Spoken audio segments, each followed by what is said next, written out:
this is Heather Ogilvie and welcome to the Human Truths podcast. Today we're beginning a very different kind of conversation, one that I think has been needed for a long time. This episode is about the real reason for obesity, and it may feel very different from anything you've heard before, because we're not going to approach it from the angles that most of us were taught to look through. For decades we've been handed the same explanations. Obesity is medical. Obesity is behavioural. Obesity is psychological. We can fix it through food, through exercise, through counselling. And yet every one of those frameworks has failed to produce real healing. People are still exhausted. They're still confused. They're still stuck in cycles of shame and control and self-criticism that don't actually bring the body any closer to safety or freedom or health. And that's the heart of the issue. We've been looking through the wrong lens. Obesity is not a medical failure. It's not a lack of discipline. It's not a sign that someone doesn't care about themselves. It's a disconnection problem. The body isn't malfunctioning, it's responding. It's responding to overwhelm, to suppression, to emotional tension, to the nervous system living in defense rather than trust. And when you understand that the body is actually always acting to protect you, not punish you, the entire story of weight begins to shift. This is one of the reasons I wrote the book The Intelligent Body, The Real Reason for Obesity. I have lived through the confusion myself. I have lived through the self-judgment, the dieting cycles, the pressure to force my body into submission. And none of it worked. Not sustainably, not kindly, not in the way that felt true. What finally changed things for me was realizing that the body is not the enemy. The body is the guide. The body speaks. The body remembers. The body protects. The body is intelligent. And when we reconnect with its intelligence, everything else begins to change. So as we move through this episode, I want you to let yourself settle. Just soften a little. We're not analysing the body today, we're listening to it.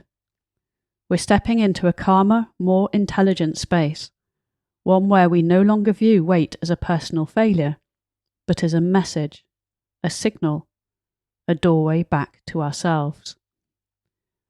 Let's take this slowly, let's take this honestly. And let's explore what's really happening beneath the surface. To understand obesity, or weight, or emotional eating, or chronic self-criticism, we have to look honestly at the environment we were shaped by and the war with our bodies we have been trained to fight. And the truth is, most of us were never taught to trust our bodies. We were trained to monitor them, judge them, compare them, correct them, and, when necessary, punish them into submission. From a very young age, we are handed this subtle but powerful message: your body is a problem to be managed. Think about it. School taught us to sit still, not to sense. Doctors taught us to suppress symptoms, not listen to what the body is saying. Diet culture taught us to override hunger, override fullness, override emotion, and just follow the rules. And society taught us that the best bodies are the ones that need the least from us. All of that conditioning creates a very specific kind of internal world. A world where the mind becomes the commander and the body becomes the thing to be controlled. But the body was never designed to be controlled, it was designed to communicate. And when you try to dominate a system that was built for sensing, intuition, survival, and adaptation, you create stress. Chronic stress. Micro stress. Macro stress. Nervous system dysregulation. The kind of stress that doesn't show up in a spreadsheet but absolutely shows up in the body. And that stress is what pushes the body into defense mode. That's what triggers inflammation. That's what disrupts appetite and fullness signals. That's what makes us turn to food for grounding, comfort, or safety. Not because we're weak, not because we lack discipline, but because the body is trying desperately to stabilize itself. You see versions of this everywhere. People dieting harder and gaining more weight. People tracking every calorie yet feeling more out of control. People who do everything right but feel constantly hungry, anxious, or exhausted. People who lose weight under pressure and gain it back the moment they exhale. None of this is failure. It is the body responding to the energetic and emotional environment it has been forced to live in. And that environment is shaped by culture. Western culture celebrates the mind, logic, productivity, discipline, grit.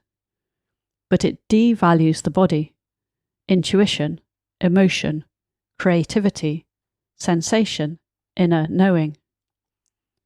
We're praised for mastering our thoughts. We're shamed for feeling our feelings. So of course we end up disconnected. Of course the body becomes heavier, slower, more protective. Of course it carries what the mind refuses to acknowledge.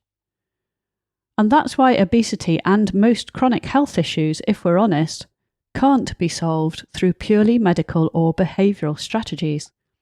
Because the real issue isn't behaviour. It isn't food.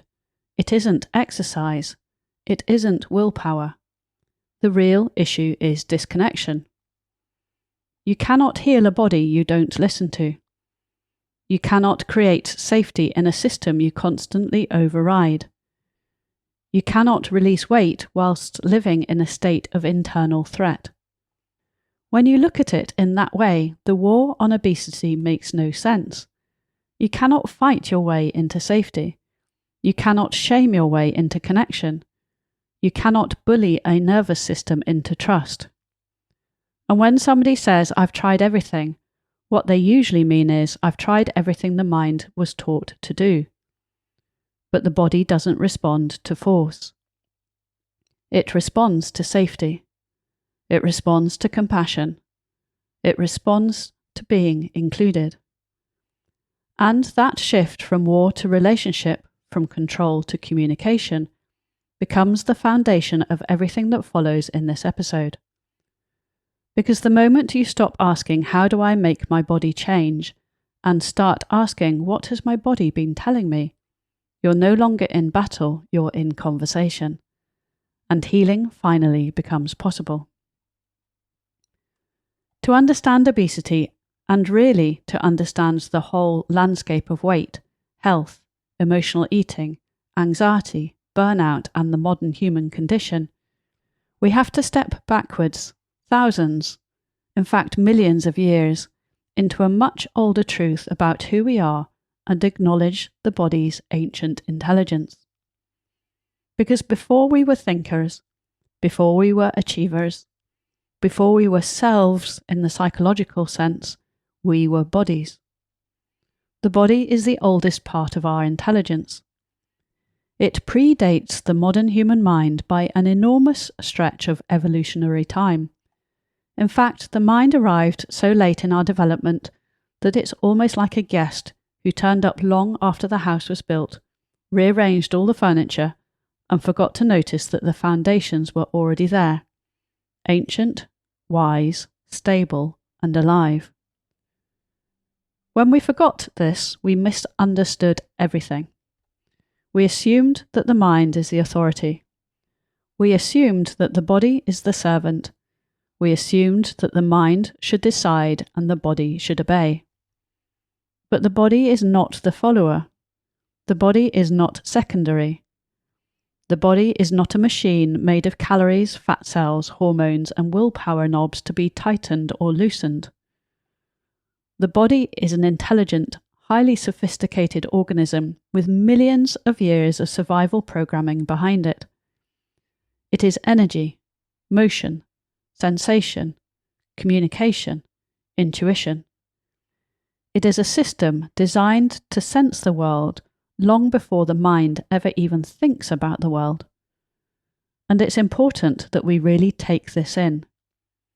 Because if we try to solve obesity, or any form of chronic dysregulation, by directing the mind to fix the body we're working backwards. The mind is the newest part. The body is the original operating system. And that operating system was designed for safety, connection, and continuity, not punishment, comparison, or control. One of the most important principles from my book, The Intelligent Body, is that your body is energy before it is matter. Without energy, the body cannot function. Without energy, the body cannot feel. Without energy, the body cannot heal. Every emotion, every sensation, every intuitive hit, every feeling of hunger or fullness is an energetic signal long before it becomes a physical one. The body communicates in energy first, biology second. And when that energy gets blocked through trauma, chronic stress, emotional suppression, or simply living in a culture that demands constant performance, the signals in the body begin to distort. Hunger signals distort. Stress signals distort. Fat storage signals distort. Emotional signals distort. And weight becomes one of the ways the body compensates. It anchors what has not been processed. It stabilizes what has not been resolved. It protects what has not been released. This is not failure, it's function. This is not disorder, it's highly ordered intelligence. This is the ancient body doing its job, holding, containing, and buffering the self from the stresses the conscious mind refuses to slow down long enough to feel.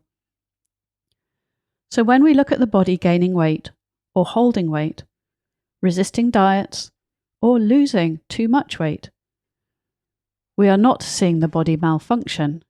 We are seeing it communicate. We're seeing it saying, I'm overwhelmed. I don't feel safe. There's too much I haven't been able to process. You're asking me to perform at a level I'm not resourced for. I need soothing, not pressure. I'm protecting you the only way I know how. The body has no interest in working against you. It is always, always on your side. But it cannot override the environment you place it in, especially the inner mind's environment. If you've ever watched a baby eat, you'll notice something fascinating. They know exactly when they're hungry. They know exactly when they're full. And they stop eating with no guilt, no internal argument, no drama. They trust their body completely. Children are born with the body's intelligence intact. Children feel their feelings directly. They shake when they're scared. They cry when they're overwhelmed. They jump when they're excited. They sense their world moment by moment. A baby's connection to its body is perfect. And then, over time, we teach them out of it. Finish what's on your plate. Stop crying. Be good. Sit still. Don't make a fuss. Don't be so sensitive. Logic first, feelings later. Layer by layer, the natural intelligence of the body is replaced with rules, expectations, conditioning, performance, and suppression. And by adulthood, most people struggle to recognize even the simplest of signals. Am I hungry, or lonely, or anxious? Am I tired, or stressed, or overstimulated? Do I want food, or do I want comfort, or rest, or connection? The confusion is not incompetence, it's conditioning. We built a society that values the thinking mind so much that we silenced the body, the very thing that keeps us alive. In a fully integrated human, which is what we are designed to be, when the mind, body, soul, and emotional systems all work together, the body senses, the emotions express, the energy moves, and the mind correctly interprets those signals, gently, respectfully, and in partnership. But in the modern world, we have reversed that order. The mind decides, the emotions are avoided, the energy becomes stuck, and the body pays the price. That is why weight becomes so deeply misunderstood. It's not a storage problem. It's not a discipline problem. It's not a food problem. It's not an exercise problem. It is an integration problem. If the body cannot complete emotional cycles, it holds energy. If the nervous system does not feel safe, it signals the body to store. If the inner mind's world feels overwhelming, judgmental, critical, food becomes a stabilizer. Not because the person is weak, but because the body is asking for grounding.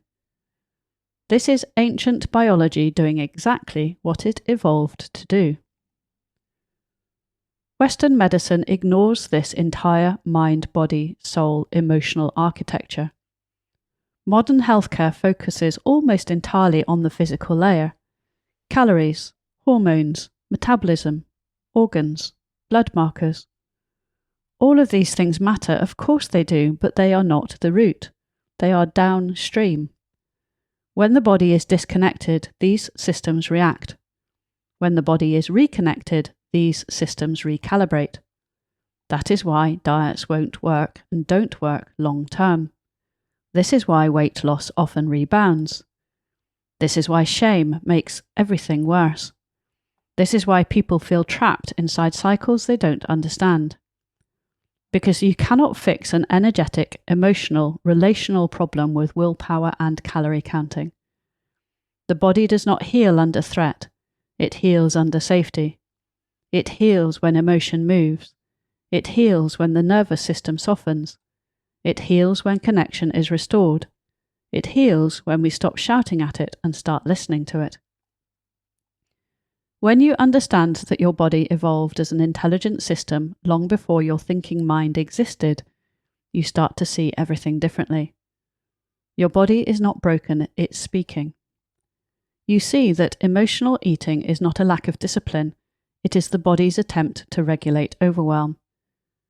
You see that weight is not evidence of failure, it is evidence of adaptation. You see that chronic weight gain is not the body getting worse, it is the body saying, something here needs love, softness, attention, safety. And when you begin to reconnect, truly reconnect, the body responds astonishingly quickly. Because intelligence this ancient doesn't disappear, it simply gets drowned out by noise, expectation, shame, and fear. When you remove those layers, the intelligence returns. The body comes back online. Appetite recalibrates. Anxiety settles. The constant hunger softens. Emotional eating reduces. And weight begins to shift when, and only when, it is safe to let go. Not because it is forced to, but because it is no longer needed. This is the difference between controlling the body and partnering with it. This is the difference between fear and connection. This is the difference between the war we were trained to fight and the healing we were designed for. If there is one truth in the intelligent body that changes everything, not just about weight, but about healing itself, it is this. Feeling is the missing link. What we cannot feel, we cannot heal. And I want you to be able to hear that not as a slogan, not as a motivational phrase, but as a biological and energetic reality. Because the human body was designed to process life through sensation, emotion, vibration, and movement. Feeling is the mechanism by which the body communicates, regulates, restores balance, and returns to safety. Feeling is how the body speaks. And yet feeling is the thing we've been taught to avoid the most. We have built a culture where discomfort is treated as failure, where emotion is seen as weakness, and where the very signals the body sends for healing are interpreted as problems to be controlled or suppressed. And so, without even realizing it, we cut off the very pathway that could free us. Emotions are energy in motion. Emotion is not abstract. It is physical. It is energetic. It moves. Every emotion you've ever felt, sadness, joy, fear, shame, overwhelm, anticipation, genuine love. These are waves of energy passing through the body. Emotion has texture, temperature, timing, and direction. It rises, peaks, and falls like a wave. And when you allow it to move, the nervous system releases its tension, the body calms, and the mind becomes clearer. Emotion has a cycle just like breath, digestion, sleep, and every other rhythm the body lives by. But what happens when a wave begins to rise and we shut it down? What happens when the body sends a signal, I'm scared, I'm lonely, I'm overwhelmed, I'm stressed, I need comfort? What we do is swallow it, override it, silence it. The energy doesn't disappear, the wave does not complete, the cycle gets interrupted, and so the body has no choice but to store it. And this is one of the most fundamental truths people need to understand about obesity, emotional eating, anxiety, burnout, all of it. Unfelt emotion becomes stored emotion. Stored emotion becomes stuck energy. Stuck energy becomes physical weight, tension, pain, fatigue, illness, physical issues. The body has nowhere else but to put what we refuse to feel back into itself. Why did we learn not to feel? We didn't choose to disconnect. We were trained into it. Most of us were raised by adults who themselves were not allowed to feel. Generations of stiff upper lips, be strong, pull yourself together, don't make a scene. The emotional inheritance of war, poverty, survival, and trauma runs deep. We learn that expressing emotion is unsafe. We learn that stillness is unproductive. We learn that sensitivity makes life harder. We learn that the mind should be the boss. And so the moment an emotion rises, the survival system goes into action. Distract, numb, eat, scroll, work, suppress, avoid, judge, deny.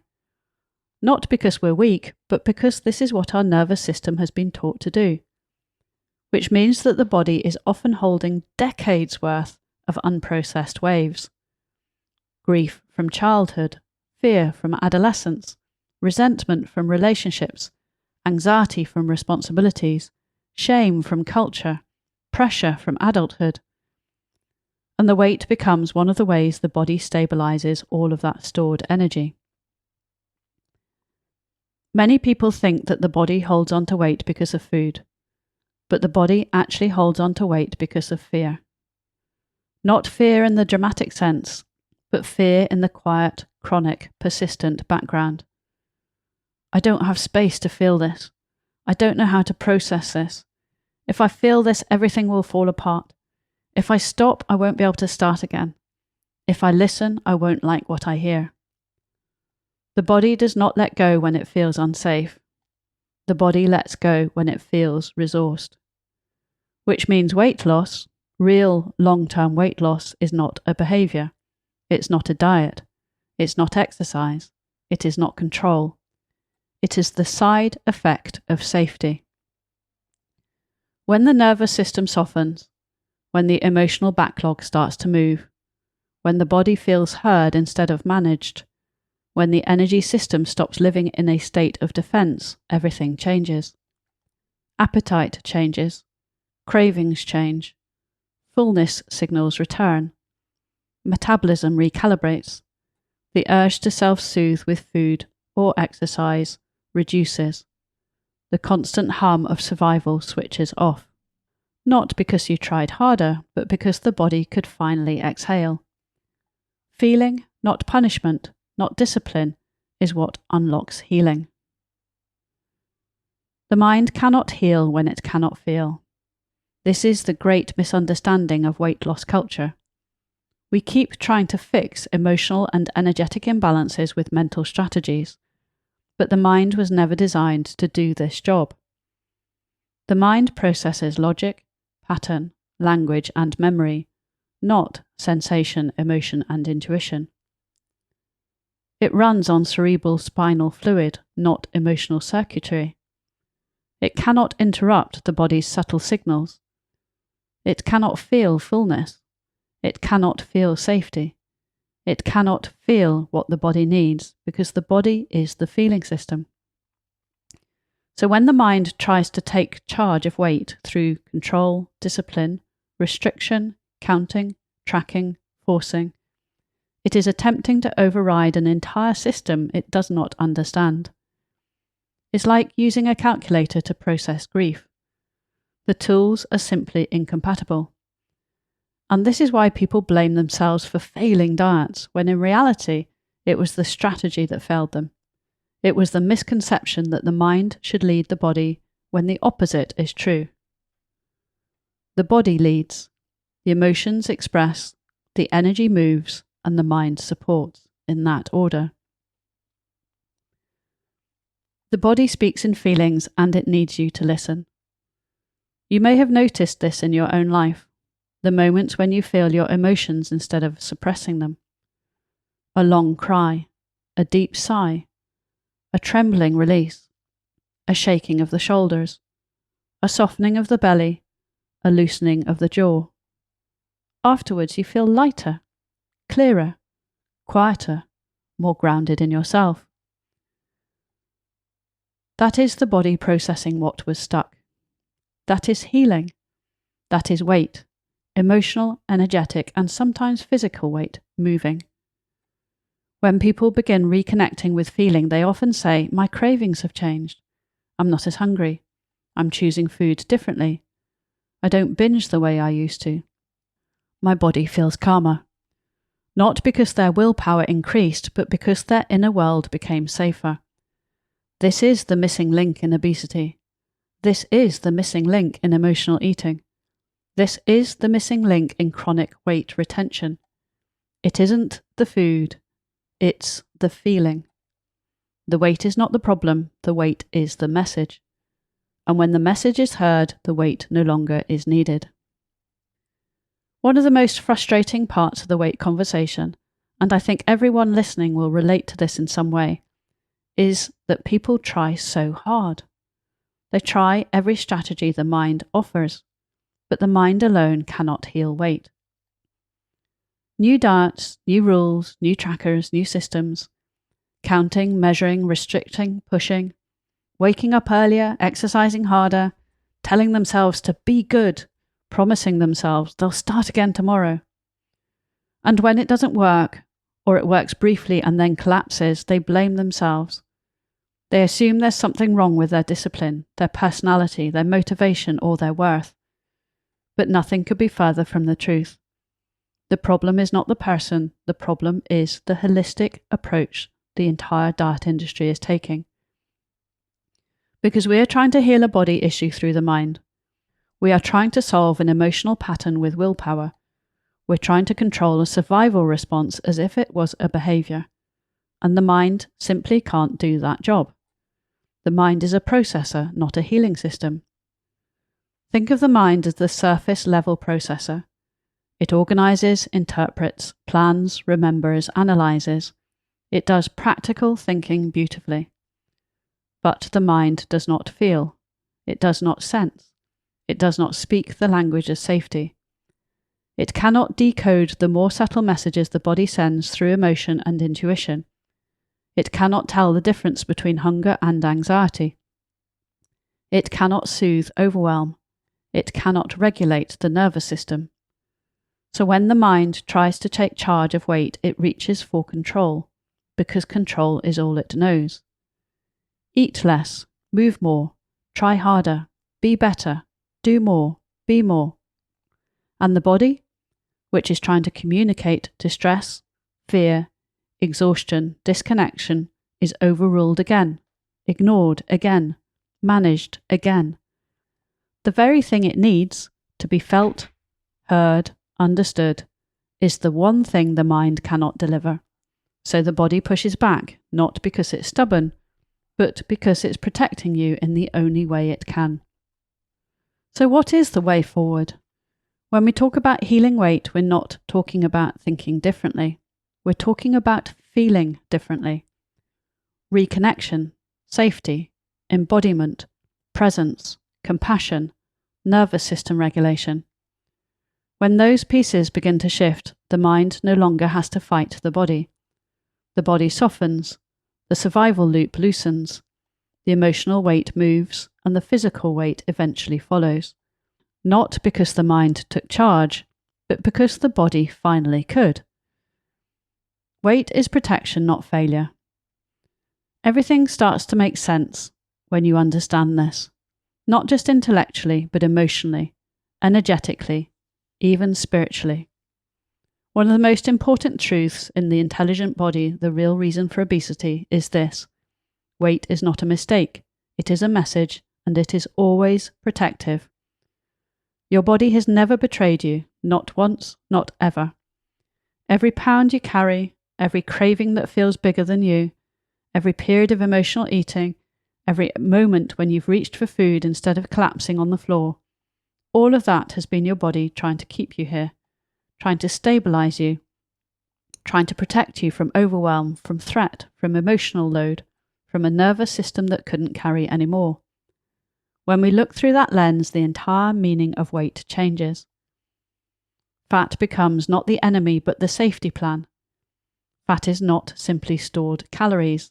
Fat is stored safety.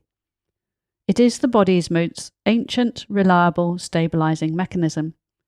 When life feels unpredictable, when emotions build faster than they can be processed, when we're living in prolonged stress or carrying invisible burdens, the body adds weight to ground us. It's like placing sandbags around the edges of a house in a storm. It's not pretty, it's not what we want, but it keeps the structure standing. The body is doing what the body has always done: protect first, heal later. And almost all the weight people struggle with sits in the places the body protects most fiercely. The belly, the hips, the lower back, the thighs, the chest, the shields for the organs, the anchors for the nervous system. This is not dysfunction, this is design. Weight doesn't shift until safety returns. The moment weight is no longer needed, the body begins to let go. Not gradually, not resentfully, almost immediately, because the body is efficient. It doesn't want to carry emotional insulation any longer than it has to. But it won't release it while you're still living in a survival state, mentally, emotionally, or energetically. You can diet, you can exercise, you can push yourself into the ground, but if the body doesn't feel safe, weight release will still stall. Not because you're doing something wrong, but because your biology refuses to compromise your survival to meet your goals. And when you understand that, compassion becomes the only sane, real response. Because you don't heal by fighting your body, you heal by partnering with it. The body you have right now is not the enemy. It's not evidence of failure, it's not a reflection of your worth. It's the story of how you've survived. It is the record of everything you've carried, everything you've pushed down, everything you've navigated in silence. It is the physical expression of all the moments you didn't fall apart, even when you could have. And when we shift into partnership, when we begin asking, what are you holding for me? What have I not felt? What needs to soften so you can let go? The body responds. Because the body doesn't need perfection, it needs permission. Permission to feel, permission to be heard, permission to release what it no longer needs to protect you from. And that's where healing begins. As we come to the end of this conversation, I want to leave you with something simple and true. Your body has never been the problem. Your weight has never been your shame. Your appetite, your cravings, your exhaustion, these were never signs of weakness. They were signs of intelligence. Your body's intelligence. The body is always speaking. The question is never, why can't I control myself? The question is always, what has my body been trying to tell me that I've been too busy, too frightened, or too disconnected to hear? And when you look at weight through that lens, Through the lens of connection rather than control, everything softens. Everything becomes less of a battle, more of a relationship. The real reason for obesity is not food, it's not exercise, it's not laziness, it's not lack of willpower. It is the aching, quiet gap between your mind and your body, between your body and your soul. And that gap is healable. It's repairable. It's reversible. Not through force, but through listening. Not through restriction, but through reconnection.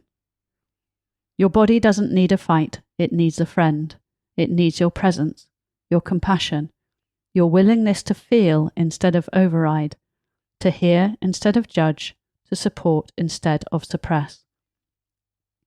You were never broken, you were never wrong, you were never supposed to live in your head. You were meant to sense, to feel, to be guided by the deep intelligence that has been inside you from the beginning. And if this conversation resonates, if you feel something inside you exhale or open or simply recognize the truth in what we've explored today, you can go deeper. My book, The Intelligent Body, The Real Reason for Obesity, expands on everything we've talked about: the emotional patterns behind weight, the energetic language of the body, and why safety matters more than strategy, and how true healing unfolds when we finally stop fighting ourselves. It's available on Amazon, and if this episode spoke to you, it will give you the full framework, the whole map for what healing really looks like from the inside out.